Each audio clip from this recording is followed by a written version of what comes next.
우리 성경 본문을 저와 여러분이 같이 교독하겠습니다. 요한계시록 2장 18절에서 29절까지의 말씀인데 제가 먼저 읽고 여러분이 읽으시겠습니다. 두아디라 교회의 사자에게 편지하라. 그 눈이 불꽃 같고 그 발이 빛난 주석과 같은 하나님의 아들이 이르시되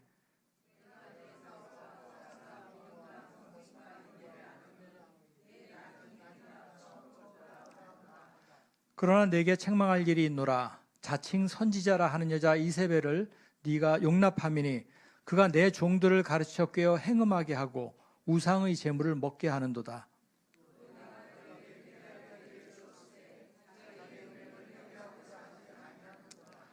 볼지어다 내가 그를 침상에 던질 터이요 또 그와 더불어 간음하는 자들도 만일 그의 행위를 회개하지 아니하면 큰 환난 가운데에 던지고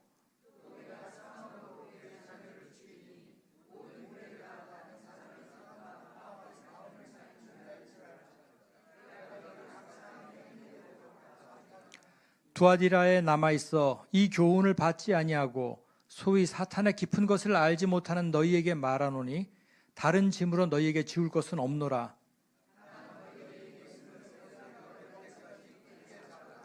이기는 자와 끝까지 내 일을 지키는 그에게 만국을 다스리는 권세를 주리니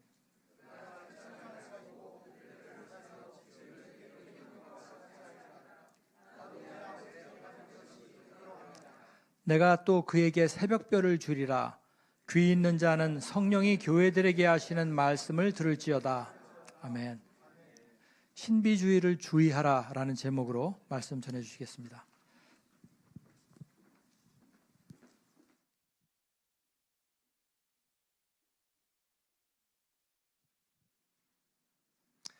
네, 이 좋은 날 또 예배 자리에 나오신 여러분들을 진심으로 환영합니다.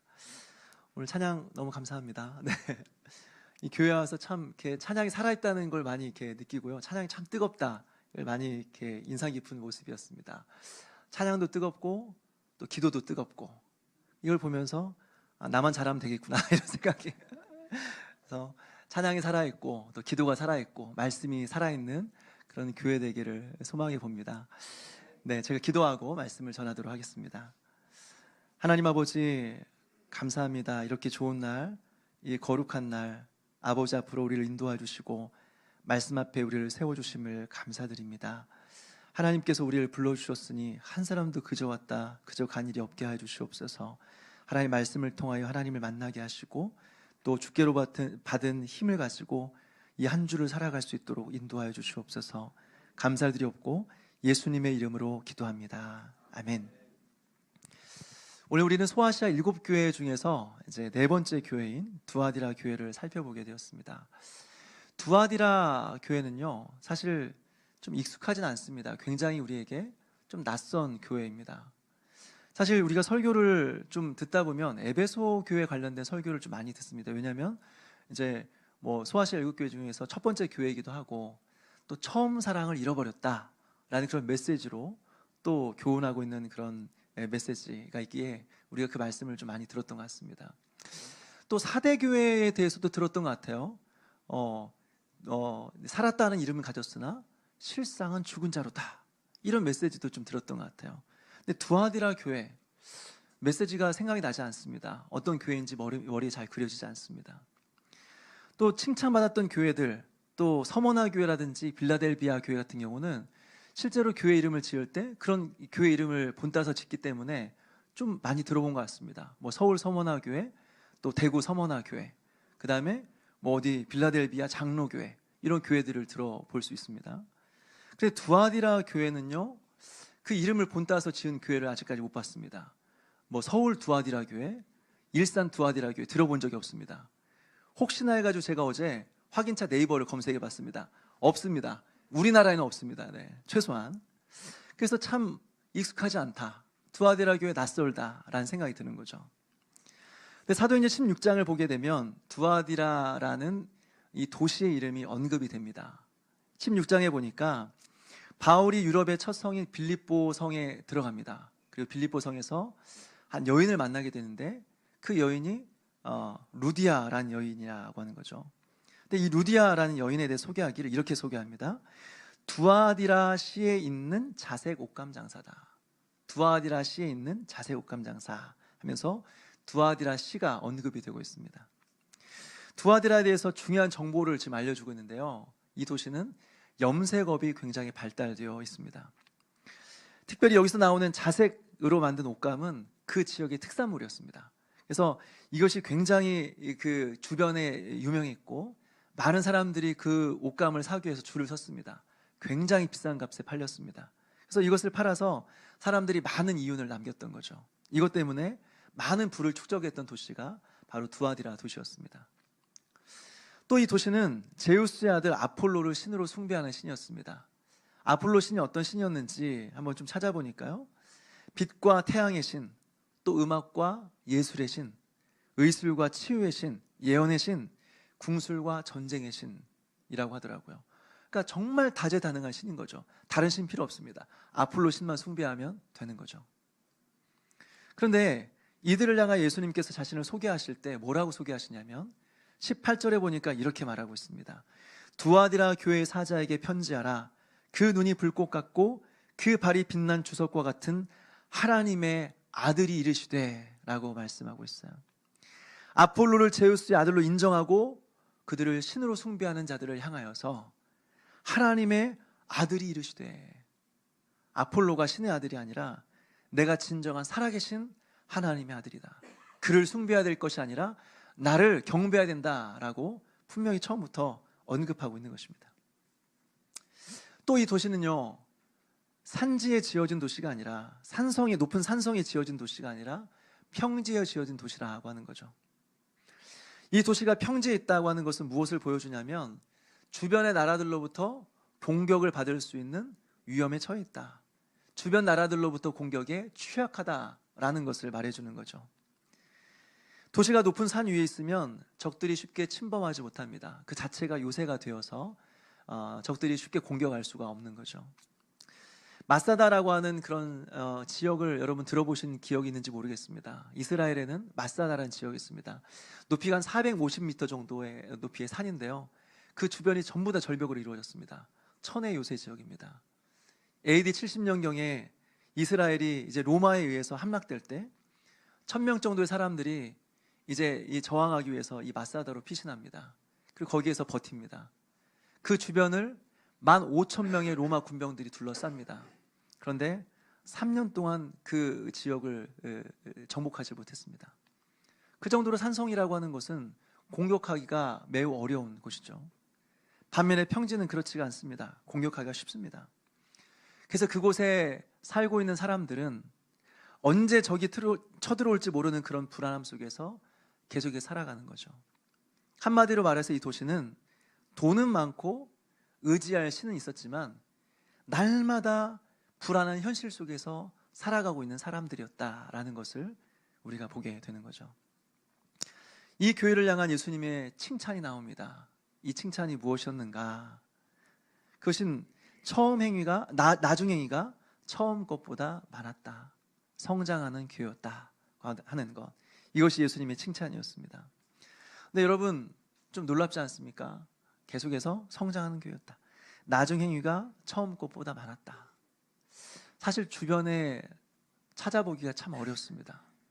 대부분 보게 되면 우리의 인생과 또 신앙생활을 돌아보면 대부분이 용두삼이죠. 처음에는 뭔가 큰일 낼 것처럼 막 열심을 가지고 시작을 합니다. 그런데 끝은 이렇게 흐지부지 끝나는 것이 대부분의 우리의 모습 아닙니까? 그리고 우리 신앙생활의 모습 아닙니까? 지난 시간에 우리가 살펴보았던 버가모 교회 그랬습니다. 처음에는 목숨을 걸고 믿음을 지킨 교회입니다. 어마어마한 교회입니다. 목숨을 걸고 믿음을 지켰는데 나중에는 유혹에 넘어져 버렸습니다. 대부분이 그런 것 같아요. 신앙에 대해서 이야기하면 대부분은 옛날 이야기합니다. 이번 한 주간 동안 하나님을 깊이 만났다. 예배 가운데 생생한 하나님과의 교제를 체험했다. 하나님의 거룩한 임재를 경험했다. 잘 이야기하지 않습니다. 내가 청년 때는, 내가 결혼 전에는, 내가 옛날에는 막 어마어마했어. 막 기도원 가서 막 하루 종일 날 새면서 기도했어. 근데 지금은 그렇지가 않다는 거죠. 무슨 말이에요? 성장이 없다는 겁니다. 자라나는 게 없다는 겁니다. 그런데 두아디라 교회는 나중 행위가 처음 것보다 많았다. 성장하는 교회였다. 여러분, 이거 참 힘든 일입니다. 우리 셀만 보다 그렇습니다. 한 해를 시작하면서 셀이 한 5명으로 시작했다고 생각을 해보세요. 그럼 1년 지나면 대부분은 일반적으로는 한 3명에서 4명이 됩니다. 한두 명 떨어져 나갑니다. 특별히 잘못했다기보다도 다 사정이 있는 거예요. 뭐 이사를 간다거나 군대 간다거나 유학 간다거나 뭐 사람과의 관계 때문에 상처를 받는다거나 아니면 영적으로 미끄러져서 모임이 안 나오는 거죠. 그래서 5명으로 시작했다가 대부분 3명, 4명 남으면 보통이다 생각하는 거죠. 근데 1년이 지났어요. 그래서 5명이 남아있네요. 그럼 여러분 진짜 잘하는 것입니다. 셀 리더가 엄청 신경 쓴 겁니다. 엄청 애를 쓴 겁니다. 셀원들이 서로 엄청 격려한 겁니다. 그러면 한 5명 정도가 유지가 되는 거죠. 무슨 말씀을 드리고자 하냐면 현상 유지도 힘들다. 현상 유지를 하는 것도 우리가 애를 쓰지 않으면 현상 유지가 안 되는 거다. 힘들다. 이 말씀을 드리고 싶어요. 그런데 두아디라 교회는 어떤 교회였냐? 점점점 쇠퇴해지는, 처음에 시작은 대단하였으나 마지막에는 미약한 교회가 아니고, 현상 유지만 겨우 했던 교회가 아니고, 시간이 지나갈수록 나중 행위가 처음 것보다 많았던 교회, 점점점 성장하는 교회였다고 하는 거죠. 이것이 굉장히 놀라운 것입니다. 그럼 여러분, 우리가 이렇게 두아디라 교회처럼 어떻게 계속해서 성장하는 교회가 될 수 있을까요? 어떻게 우리의 신앙이 계속해서 성장할 수 있을까요? 첫 번째는 환경적인 부분입니다. 우리가 성장하기 위해서는 우리의 환경을 잘 정리할 필요가 있습니다. 그 중에 중요한 부분은 뭐냐면 삶은 단순해야 됩니다. 우리의 삶이 단순하지 않으면 우리의 신앙이 성장하기가 참 어렵습니다. 신앙의 성장이 없는 사람들의 대부분의 특징은 뭐냐면 바쁩니다. 너무 바쁩니다. 성장하려면 뭘 하더라도 좀 꾸준히 해야 되잖아요. 바쁜 사람들은 꾸준히 할 수가 없어요. 이것저것 때문에 집중할 수가 없고 분주하기 때문에 하나를 계속해서 할 수 있는 능력이 되지가 않습니다.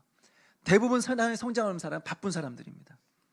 그런데 주변에 바쁜 사람들을 보면 정말 의미 있고 가치 있는 일에 시간을 쏟느라 바쁘냐라고 했을 때 제가 돌아보면 꼭 그렇지는 않은 것 같아요.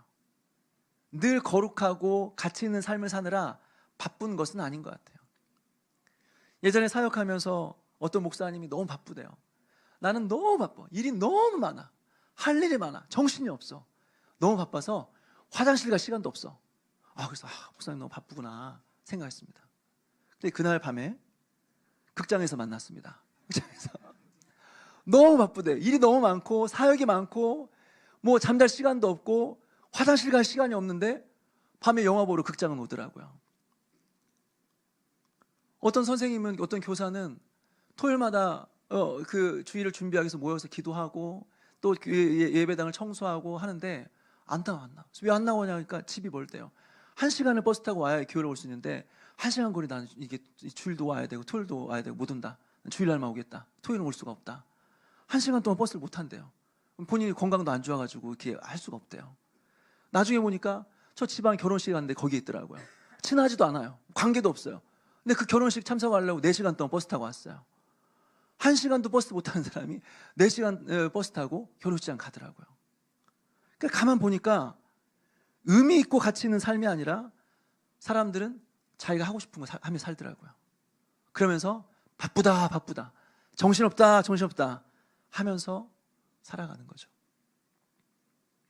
여러분, 삶은 단순해야 됩니다. 그리고 약간의 여유가 필요합니다. 자신의 인생을 돌아볼 수 있는 여유가 필요합니다. 그리고 의미 있는 것에 대해서 생각할 수 있는 만한 여유가 필요합니다. 특별히 신앙의 성장을 읽기 위해서는 시간을 내어서 여유를 가지고 은혜의 자리에 앉아 있어야 됩니다.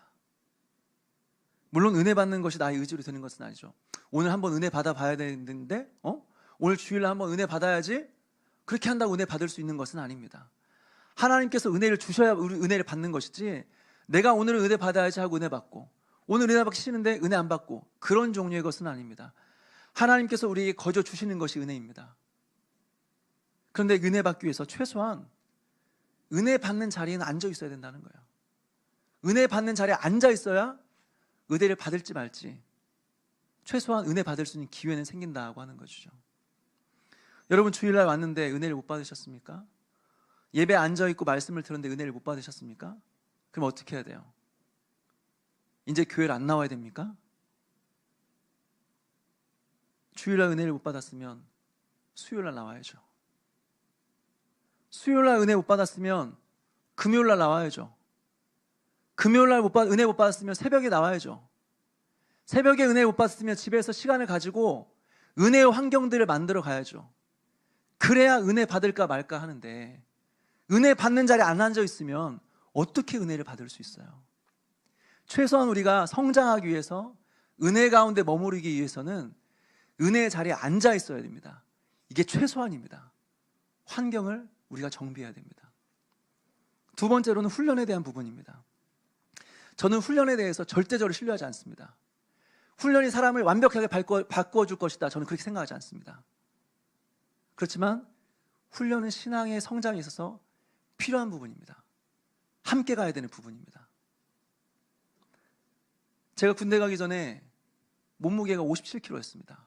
키는 183이 넘는데 몸무게가 57kg였습니다. 그러니까 뼈만 있었습니다. 뼈하고 살가죽만 있었습니다. 특히별히 4학년 때 대학교 4학년이 되었는데 뭐가 이렇게 해야 될 게 너무 많더라고요. 분주하더라고요.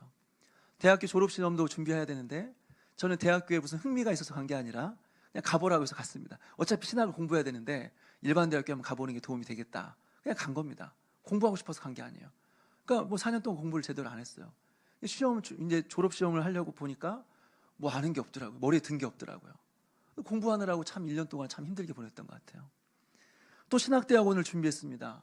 일반 대학교에서 신학대학원을 가려고 보니까 정보가 없었습니다. 어떻게 가는지도 모르겠고 뭘 준비해야 되는지 모르겠고 그래서 공부를 하면서 시간을 보내느라고 참 힘들었습니다.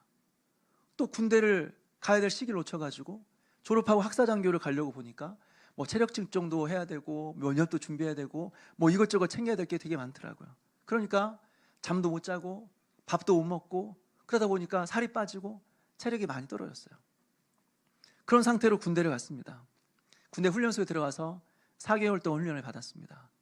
그런데 뭐 그냥 서 있는 것조차 힘든데 가만히 서 있어 1시간 서 있는 것도 힘든데 막 뛰라는 거예요. 아침에 눈 뜨면 막 정신도 없는데 아침에 1.6km씩 뛰었습니다. 전 뛰는 걸 정말 싫어하거든요. 전 왜 뛰어야 되는지 잘 모르겠어요. 축구도 싫어합니다. 공이 나한테 와줘야지. 공을 쫓아서 뛰어가 다니는 걸 저는 이해를 할 수가 없어요. 축구를 저는 하지 않습니다. 네, 보기만 합니다. 근데 뛰기 싫어하는 사람이 아침마다 1.6km씩 구보를 하는 거예요. 힘들어요. 아무리 뛰어도 뛰는 게 적응이 안 됩니다. 힘듭니다. 그런데 거의 이제 훈련의 마지막 시간에 유격 훈련을 가게 되었습니다. 가니까 2주 동안 유격 훈련을 받더라고요. 그래서 유격 훈련 받는 곳이 상당히 먼 거리인데 거기까지 이렇게 걸어가더라고요. 이렇게 군장을 메고 걸어갔습니다. 그리고 군장을 메고 걸어오고 또 그것을 일주일간 아침부터 저녁까지 뭐 쉬지 않고 정말 고된 안 그래도 체력도 좋지 않은데 엄청난 훈련을 받았습니다. 너무 고통스러워서 옆에 이렇게 낭떠러지가 있더라고요. 차라리 여기서 이렇게 힘들게 훈련 받느니 뛰어내려볼까? 차라리 뛰어내리면 좀 낫지 않을까? 이런 생각이 들 정도로 힘들게 훈련을 받았습니다. 보니까 총 한 260km를 이렇게 걸었더라고요. 그리고 일주일 동안 집중해서 훈련을 받았습니다. 그리고 이제 고된 몸을 이끌고 돌아온 거죠. 하루 정도를 정비하고 쉬고 나서 그 다음날 1.6km를 뛰는데 놀라운 일이 일어났습니다. 1.6km를 쉬지 않고 전속력으로 달렸습니다. 전속력으로. 근데도 힘이 남아 돌더라고요. 아, 이게 훈련의 유익이구나. 훈련은 필요하다라는 생각을 했던 거죠. 우리의 영적인 면에서도 훈련이 필요합니다.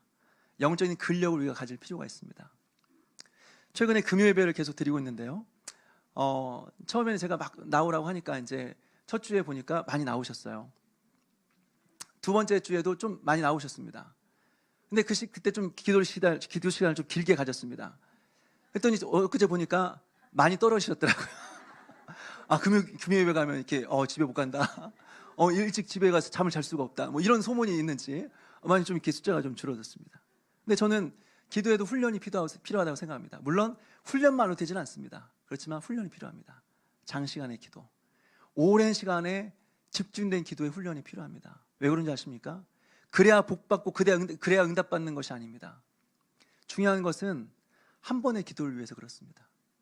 오랜 시간에 집중된 시간에 기도의 훈련이 없는 사람들은 진짜 기도해야 하는 순간에 기도를 할 수가 없습니다. 어떻게 기도해야 되는지 모릅니다. 기도가 되지 않습니다. 기도를 해야 되는데 기도가 되지 않는 것이 하나님의 징계입니다, 여러분. 다른 것이 징계가 아니라 기도의 시간에 무릎을 꿇었는데 기도가 나오지 않는 것이 하나님의 징계라는 거예요. 진짜 기도는, 짧은 시간에 순발력 있는 기도는, 잠깐의 기도 속에서 집중력 있는 기도는 오랜 기도의 시간 속에 나오는 겁니다. 오랜 기도의 집중된 시간 속에서 짧은 시간에 기도가 나오는 거지, 기도하는 사람이 아무리 짧은 시간 기도해도 기도는 안 되는 겁니다. 당연한 겁니다. 훈련이 안 돼 있어 그렇습니다. 그런 면에서 우리에게는 훈련이 필요하다. 성장을 위해서는 훈련이라는 것은 절대적이지 않지만 필요한 부분이 있다고 하는 것입니다. 그렇지만 저는 더 근원적인 문제를 이야기하고 싶어요. 환경의 문제도 중요하고 또 그리고 훈련에 대한 부분도 중요하지만 더 근본적인 문제는 생명의 문제입니다. 생명의 문제예요. 나무가 두 그루가 있습니다. 그런데 비가 왔습니다. 비가 왔는데 그 결과 나무 하나는 비 때문에 잘 자랐습니다. 잎사귀가 푸릇푸릇 자라났습니다. 열매가 맺었습니다. 근데 어떤 나무는 비가 왔는데 보니까 썩었습니다. 무슨 차이입니까? 생명의 차이입니다. 살아있는 나무는 비가 오면 그 물을 머금고 자라납니다. 죽어있는 나무는 비가 오면 그 비 때문에 썩습니다. 환경의 문제가 아닙니다. 비의 문제가 아닙니다. 살아있으면 비가 오니까 비 때문에 자라나는 것이고, 햇빛이 비치면 햇빛이 비치니까 더 자라나는 것입니다. 죽어있는 나무는 뭘 해도 안 됩니다. 비가 오면 썩고 햇빛이 비치면 말라버립니다. 나무의 차이가 아닙니다. 나무 안에 생명의 차이입니다. 생명이 있으면 어떤 상황에서도 자라납니다. 어떤 문제가 있어도 그것 때문에 하나님을 만나는 계기가 됩니다. 생명이 없으면 뭘 해도 썩습니다. 생명이 없기 때문에 그렇습니다. 환경의 문제가 아닌 겁니다. 남의 탓하지 마십시오. 내 안에 생명이 없기 때문에 그렇습니다.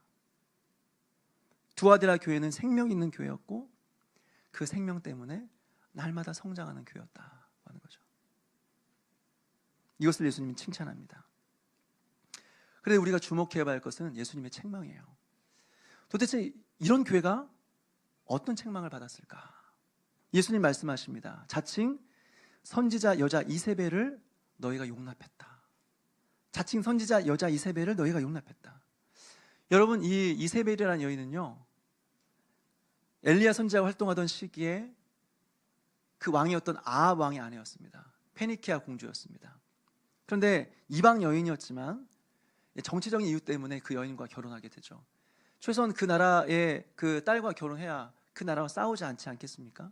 그러니까 나라의 평화를 위해서 이제 정략적인 결혼을 한 겁니다. 그 중에 하나가 이제 이세벨이었습니다. 이세벨이 결혼하면서 이제 이 이스라엘에 오면서 몸만 온 게 아니라 같이 온 게 있죠. 우상도 같이 데려왔습니다. 그래서 그 여자 때문에 온 이스라엘이 우상에 빠지게 되었습니다. 오늘 20절에 보니까 두아디라 교회를 우상에 빠뜨린 자를 가리켜서 자칭 선지자라 하는 여자 이세벨이라고 소개하고 있습니다. 여기서 이세벨이라는 이름은 동명이인일 수 있어요. 그렇지만 아마도 이 구약의 이세벨이라는 여인의 특징을 가지고 있기 때문에 이세벨이라고 붙인 것 같습니다. 공통점은 똑같이 여자였다고 하는 것. 그리고 또 한 가지는 구약시대의 이세벨처럼 상당한 리더십을 가지고 많은 사람들을 우상에 빠뜨렸다고 하는 점에서 공통점이 있는 거죠. 그래서 이세벨이라는 이름을 붙였던 것 같아요.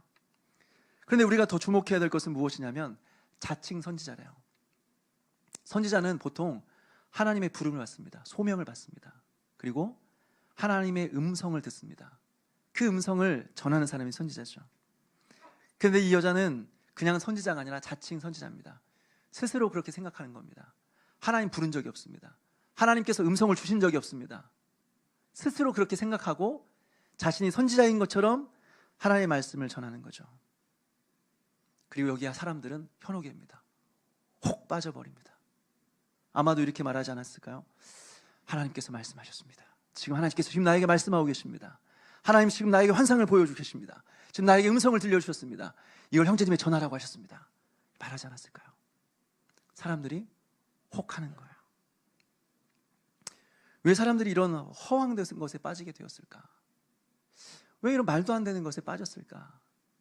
그 지역의 배경과 관련이 있습니다. 지리적 배경과 관련이 있습니다.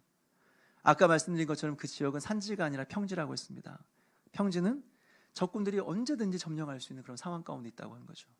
그러니까 그들은 뭐 부유했고 경제적 여유가 있었는지 모르겠지만 늘 불안함 속에 살았습니다. 늘 언제나 안절부절 못하고 언제 망할지 못하는 이 나라에서 살았다고 하는 거죠. 그런 불안한 상황 속에 사람들에게 필요한 것이 무엇인지 아십니까? 사람들이 원하는 것은 예측된 미래입니다. 미래를 예측하는 것입니다. 지금 불안하니까 그래서 내가 10년 뒤에 어떻게 살 수 있지? 지금 너무나 불안한 인생인데 그래서 5년 뒤에 내가 어떻게 되는 거지? 미래를 알고 싶어 합니다. 궁금해합니다. 근데 그런 부분들을 건드리면요, 사람들의 마음이 움직입니다. 우리의 인생이 그렇지 않습니까? 너무 불안하고 또 불확실한 상황 속에 살아가죠. 특히 30, 40대의 젊은 사람들, 청년들, 많은 것들을 계획하고 결정하며 살아야 되는데 어떤 일이 펼쳐질지, 이걸 선택했을 때 어떤 결과가 나올지 전혀 예상할 수가 없습니다. 그런데 누군가 와서 말하는 거죠. 자매님, 제가 기도해 보니까요, 하나님께서 말씀해 주셨어요. 자매님, 교사하지 마시고 공무원 하십시오. 하나님께서 말씀하셨습니다.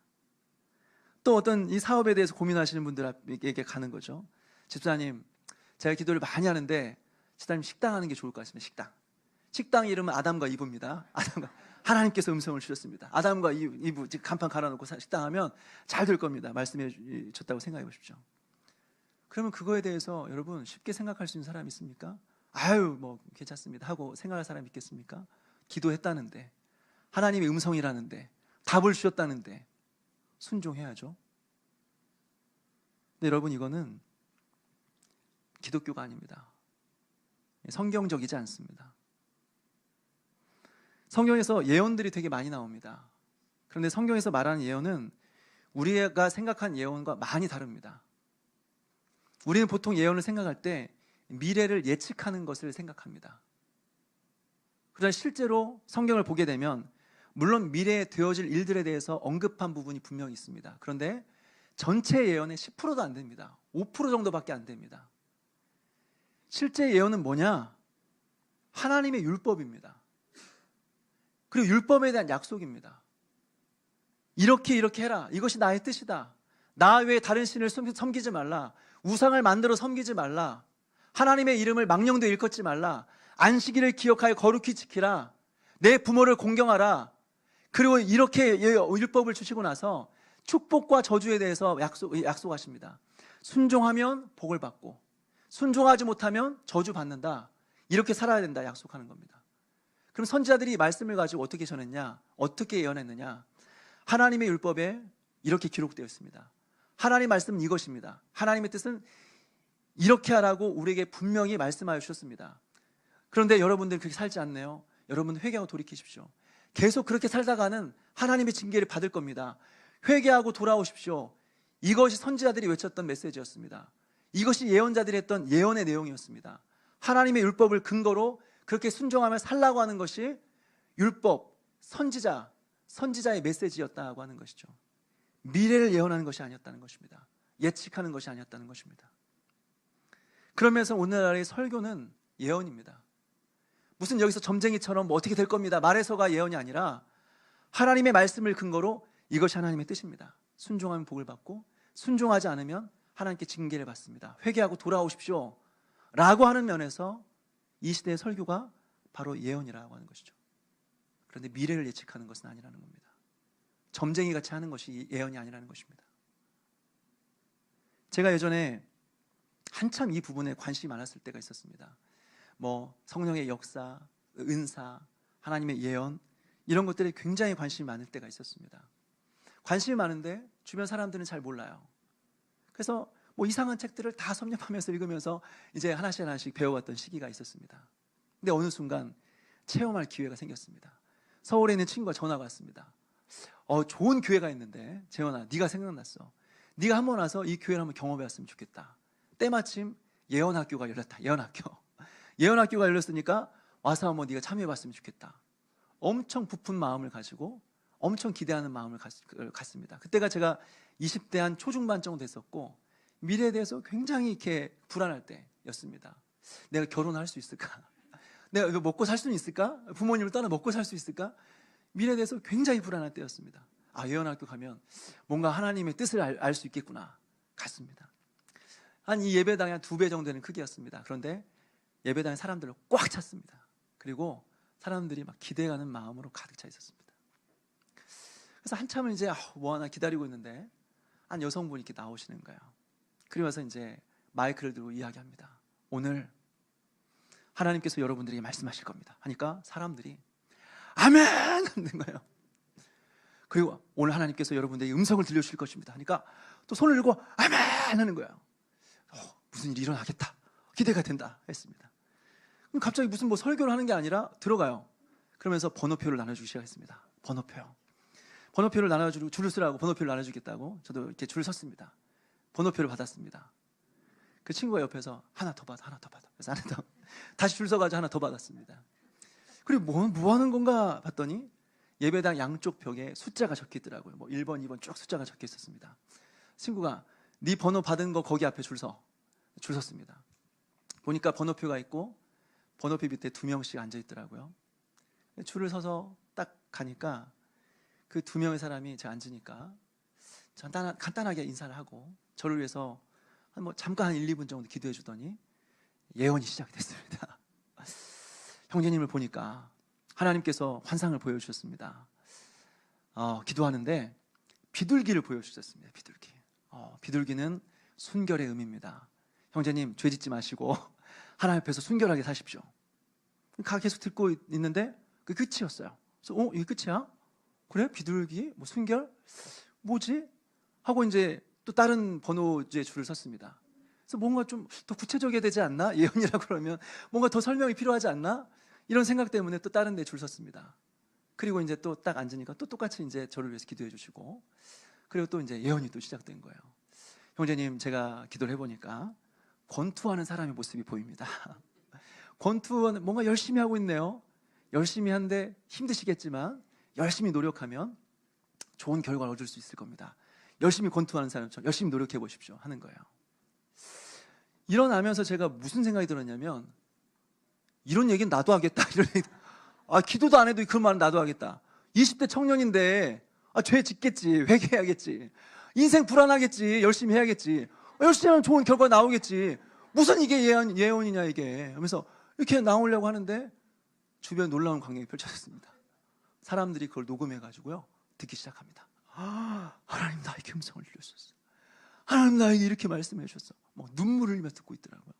그래서 서로 막 대화해요. 하나님 나에게 말씀해 주셨는데 뭐 이렇게 했어. 정말 용해. 어떻게 이렇게 나의 상황을 알고 이렇게 이야기해. 나도 그래. 서로 막 감격하면서 이야기하는 모습을 보는 거죠. 여러분, 이것은 성경이 아닙니다. 기독교가 아닙니다. 점쟁이 나는 겁니다. 그거는 신비주의입니다. 신비주의. 뭔가 반짝반짝 뭐 있는 것처럼 보이지만 실상은 내용이 없는 겁니다. 근거가 없는 겁니다. 이러한 신비주의가 오늘날 교회를 망치고 있습니다. 신비주의 역사가 굉장히 깊긴 하지만 최근에 신비주의의 흐름을 보게 되면 이런 흐름이 있었습니다. 오랜 시간 1000년 동안의 그런 교회 시대가 있었죠. 카톨릭의 그런 이제 시대가 있었습니다. 오랜 시간이 지나면서 카톨릭이 힘을 갖게 되니까요 굉장히 많이 부패했습니다. 성직 매매가 있었습니다. 목사가 되고 신부가 되는데요 하나님의 부르심을 받고 오랜 동안 준비되어서 하나님 앞에 성직자로 세워지는 것이 아니라 돈을 주고 매매합니다. 돈 주면 교황시켜줍니다. 돈 주면 이제 여러 가지 사제를 시켜줍니다. 신부를 시켜줍니다. 목사 시켜줍니다. 돈만 있으면 됩니다. 타락한 거죠. 그리고 면죄 판매가 있었습니다. 연옥이라는 거, 성경에도 없는 연옥을 만들어 놓고 너희 부모님 지금 연옥에서 지금 고통하고 있는데 너희 뭐 하고 있어? 돈 내. 하나님 앞에 헌금 많이 내면 많이 낼수록 더 빨리 연옥에 있는 너희 부모님이 천국에 갈 수 있어. 죽은 너의 자식이 돈 많이 내면 하나님께서 그거 보시고 천국 보내줄 거야. 그 헌금함에 넣는 그 동전 땡그랑한 소리 천국에서 하나님 들으시고 연옥에 있는 너희 부모, 너희 가족 다 천국으로 인도할 거야. 빨리 헌금 내. 성경에도 없는 거 만들어가지고 사람들의 돈을 갈취했습니다. 타락한 거죠. 그래서 종교개혁이 일어났어요. 이 모든 것이 잘못됐다. 다 갈아엎고 종교개혁이 일어났습니다. 성경으로 돌아가자. 성경으로 돌아가고 있었습니다. 종교개혁 1세대들이 다 죽고요. 2세대들이 그 종교개혁의 후예들이 그 종교개혁 정신을 이어갑니다. 그러면서 그 종교개혁 때 가르쳤던 많은 가르침의 내용들, 교리들을 굉장히 정교하게 정리합니다. 그리고 확장시켜서 굉장히 유장한, 굉장히 웅장한 기독교의 교리들을 만들어냈습니다. 그리고 엄청난 책들이 다 그때 나옵니다. 그 시기에 나옵니다. 근데 문제는 뭐냐면 사람들의 마음이 메말라가네요. 엄청난 교리들이 발전이 되어져 가고 있고 굉장히 성경의 지식들은 정교해져 가고 있고 그리고 교회에서는 굉장히 수준 높은 지식들이 가르쳐지고 있는데 마음은 메말라지는 거예요. 메말라져요. 그러니까 사람들 사이에 이런 얘기가 나옵니다. 많이 알면 뭐해? 배우면 뭐해? 어차피 삶이 없는데. 지식이 많으면 뭐해? 마음이 뜨겁지가 않은데, 열정적이지 않은데, 삶이 없는데 지식이 무슨 필요가 있냐? 공부하는 게 무슨 필요가 있냐? 말씀 듣는 게 무슨 필요가 있냐? 삶이 중요한 거야. 뜨겁게 살아가는 거, 열정적으로 살아가는 거, 이게 중요한 거지. 그러면서 경건주의 운동이 일어납니다. 경건주의의 그 정신을 이어서 지금까지 이어온 것이 감리교입니다. 굉장히 뜨겁습니다. 굉장히 실천적입니다. 삶이 중요합니다. 중요합니다. 그런데 문제는 뭐냐? 시간이 흘러가면서 열정적인 삶, 뜨거운 가슴, 경건, 그리고 뭔가 삶의 실천을 강조하는데요.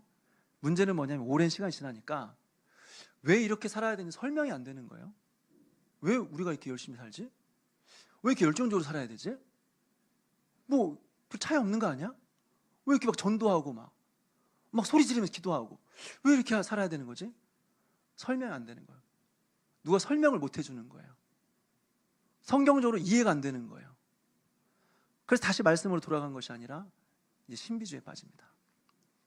그냥 눈 감으니까 뭐 반짝하는 게 보이는 거예요. 하나님의 역사다. 뭐 잠깐 하니까 이미 이빨이 금이빨로 바뀌었대요. 하나님 살아계신다. 뭐 하다 보니까 갑자기 그 교회 벽면에 예수님의 그 얼굴 형상이 그림자로 나타났대요. 신비롭다. 뭔지는 몰라요. 왜 그런 일이 일어나는지 몰라요. 근데 뭔가 하나님 살아계시는 것 같아요. 이제 그런 걸 쫓아다니면서 이제 살아가는 거예요. 한 번 힘을 받고 오늘 하루를 살고 또 뭐 신기한 거 이야기 듣고 오늘 하루를 살고 왜 그렇게 살아야 되는지 설명은 안 돼요. 그러면서 기독교가 정말 이상한 무슨 샤머니즘으로 빠져버렸습니다. 그런 것 때문에 교회가 무당처럼 바뀌어버렸습니다. 굉장히 이상, 말씀도 없고 지식도 없고 진리도 없고 말씀을 따라 살아가는 것이 아니라 반짝반짝 빛나는 거, 뭔지는 모르지만 그런 쫓아 살아가는 교회가 되어버렸습니다. 다 신비주의입니다. 오늘날의 문제는 성경을 읽지 않는다는 거예요. 성경을 모른다는 거예요. 몰라요. 평생 교회를 다녀도 성경이 뭔지를 몰라요. 내용에 무슨 내용이 있는지를 몰라요. 설교를 듣지 않아요. 관심 없어요. 1시간 또 앉아있다 그냥 가는 거예요. 나 예배 드렸다 오늘 안 빠졌다. 무슨 내용이 전해지고 관심 없습니다. 근데 누군가가 나타나서 하나님 오늘 나에게 말씀하셨습니다. 제가 무슨 환상을 봤습니다. 집사님께 하나님 그런 말씀하라고 하셨습니다. 그러면 귀가 커져요. 쫑긋 무슨 말 하나 귀에 들이고.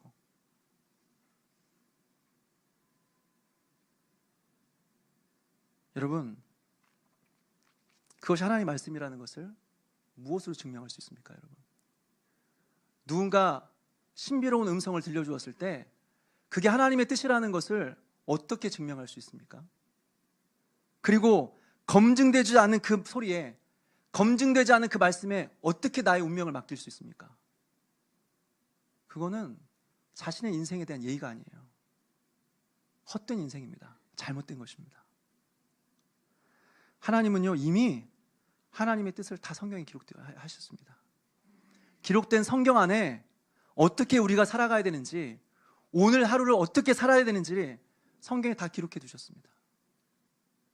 물론 이것은 아닙니다. 성경에 다 하나님 뜻이 있다고 하니까 이제 하루하루 그냥 성경을 펴는 거예요.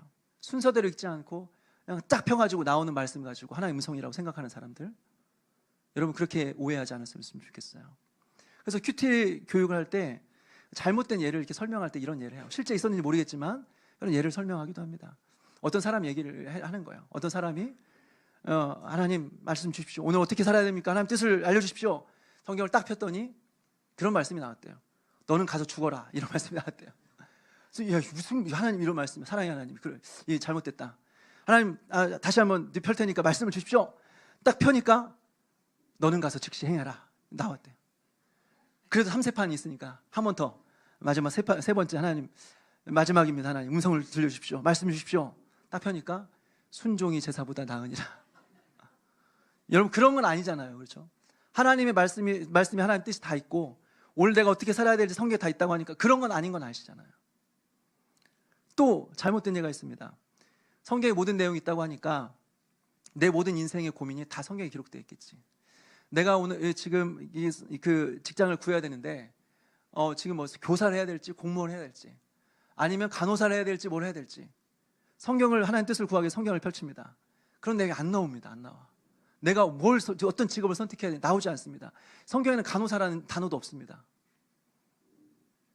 성경에서 충분하다, 성경으로 충분하다라고 하는 말은 우리가 구원받는 데 있어서 예수 그리스도를 믿고 구원받는 데 있어서 충분한 내용이 기록되어 있다는 것이지 우리의 세상에서 고민할 수 있는 모든 고민들이 다 성경에 기록되어 있다, 이런 뜻은 아닌 겁니다.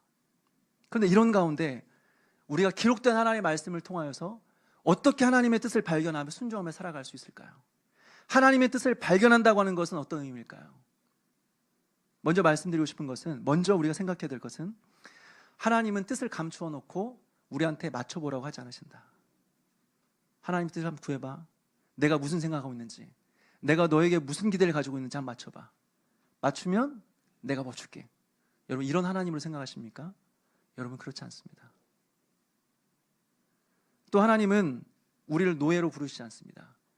행동하는 하나하나까지 우리를 제한하시면서 자 지금 일어날 때다, 앉아, 자 앞으로 가, 뒤로 가, 좌로 우로, 이런 분 아닙니다. 하나님께서 우리를 노예로 부르시지 않았습니다.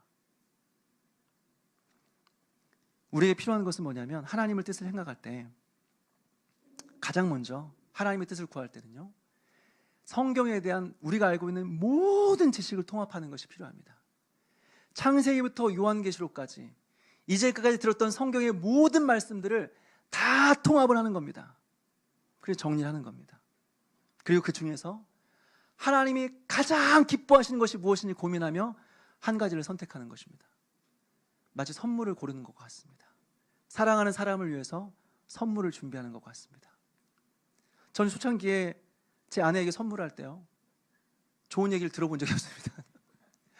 꽃을 사오면 먹지도 못하는 꽃을 사왔다고 뭐라고, 케이크를 사오면 뭐 살찌는 걸 왜 사왔냐고 뭐라고 듣고, 또 뭐 큰맘 먹고 사오면 돈도 없는데 비싼 걸 사오면 어떡하냐고 오랫동안 고민했어요. 뭐 하면 아내가 이렇게 만족스러울 만한 선물을 받을 수 있을까 고민하다가 한 번 칭찬을 받은 적이 있습니다. 무슨 칭찬을 받았냐면, 뭐 이거 뭐 꽃도 안 되고 케이크도 안 되고 뭐 이거 비싼 것도 안 되고 뭘 해야 되나.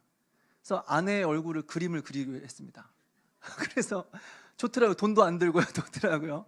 종이 한 종이를 꺼내가지고 연필로 이제 사진을 보면서 똑같이 한번 그려봤습니다. 그러니까 사람의 형상이 나오더라고요. 그래서 그거를 이제 아내한테 선물로 이렇게 이거 선물이야 줬더니 그렇게 좋아하는 거예요. 그렇게 너무 좋아하더라고요. 돈 하나도 안 들었는데 되게 좋아하더라고요. 그래서 한동안 이렇게 잘 보이는 곳에 걸어놓더니 이사 오는데 버렸더라고요. 아무튼 누군가의 사랑하는 사람의 선물을 줄 때 여러분 생각하지 않습니까? 잘 모르지만 이 사람이 이런 형편에 있고 이런 걸 좋아하는 사람이고 이런 걸 했을 때 기뻐하고, 그리고 나의 형편이 이렇고 나는 내 직업 형편이 이러니까 이 사람이 좋아하는 선물 하나를 생각해보자. 그리고 고민하다가 하나를 선택하는 거죠. 그리고 선물을 주었을 때 그 받은 사람의 기쁨이 있죠. 나를 생각하며 준비를 했구나, 선물을. 나를 생각하며 이 선물을 골랐구나. 그것들이 감사하지 않겠습니까? 하나님의 뜻을 구하는 것이 바로 그런 의미라고 하는 것입니다. 뒷짐을 지고 내 뜻 한번 맞춰봐. 너 얼마나 잘 맞추면 볼 거야. 여러분 그런 하나님 아닙니다. 계속해서 우리를 조종하면서 로봇처럼 조종하시는 분이 아닙니다. 고민하는 겁니다. 모든 이제까지 배웠던 지식들을 통합해서 고민하는 겁니다. 하나님께서 가장 기뻐하시는 거 하나를 선택하는 겁니다. 그러면서 오늘 하루 살아가는 것이 하나님의 뜻을 구하며 살아가는 삶이라고 하는 것이죠. 우리는 수많은 선택 속에 살아갑니다. 때는 둘 중에 하나, 셋 중에 하나, 아니면 수만 가지 중에 하나를 선택하며 살아갑니다. 또 선택이 끝나면 또 선택이 있네요. 수만 가지를 또 가지고 앞에서 놓고 또 선택합니다. 또 선택이 끝나면 또 수만 가지를 놓고 선택합니다. 그러면서 인생을 다 살고 나서 뒤로 돌아볼 때 우리가 깨닫게 되는 것은 무엇이냐면, 수만 가지의 선택 속에서 내가 살아왔지만 돌아보니까 신기한 것은 한 길만 걸어왔다. 그리고 그 길을 하나님께서 인도하셨구나. 하나님의 뜻 가운데 내 인생이 사라졌구나. 그렇게 고백하는 것이죠. 말씀을 정리합니다. 여러분, 우리가 인생이 불안할 때는요, 미래에 대한 불안함 가운데 살아갈 때 우리는 미래를 예측하고 싶어 합니다. 뭔가 우리의 인생을 누군가 결정했으면 좋겠다는 생각이 듭니다. 그런데 하나님은 절대 그렇게 하지 않습니다. 우리 하나님은, 살아계신 하나님은, 이 성경에 말하고 있는 하나님은 우리의 미래를 알려주지 않습니다. 이게 하나님 뜻입니다. 알려준다면 이것은 잘못된 겁니다. 하나님 미래를 감투어 주셨습니다. 하나님은 점쟁이가 아닙니다. 내일이 우리는 알 수 없습니다. 그렇기 때문에 오늘 하루를 하나님 의지하며 살아가는 것이 하나님의 뜻입니다. 우리의 인생이 모르기 때문에, 내일을 알 수 없기 때문에, 내일이 어떻게 될지 모르기 때문에 오늘 하루 하나님 의지하며 살아가는 것이 하나님의 뜻입니다. 그래서 하나님께서는 우리의 미래를 감추어 주셨습니다. 모르는 것이 당연한 것입니다. 이것이 하나님의 뜻입니다. 그때 우리는 신비한 것에 귀를 기울이면 안 됩니다. 여러분, 모든 반짝이는 것이 금이 아닙니다. 그냥 신비로운 것처럼 보이니까, 영적인 것처럼 보이니까 하나님 뜻이다? 여러분, 절대 그렇지 않습니다. 우리는 오늘 하루 우리의 주님 그 말씀에 의지하여 오늘 하루를 살아갈 뿐입니다. 시편 119편에 보게 되면 주의 말씀은 내 발의 등이요 내 길의 빛이니이다. 다 할 수 없지만 오늘 주신 하나님의 말씀을 의지하여 이 하루를 살아가는 거죠. 또 우리의 인생을 다 알 수 없지만 오늘 주신 그 말씀에 의지하여 하루를 살아가는 거죠. 그렇게 하루하루 살아가는 것이 믿음이고, 그것이 성경이고, 그것이 기독교라고 하는 것이죠. 사랑하는 여러분, 우리의 인생 다 알 수 없습니다. 내일 우리가 어떻게 될지 우리는 알 수 없습니다. 그렇지만 신비한 것들에, 근거 없는 것들에 우리의 인생을 두지 말고 하나님 말씀을 의지하여 그 말씀을 따라서 믿음으로 살아가는 그런 저와 여러분 되시기를 주님의 이름으로 축원합니다.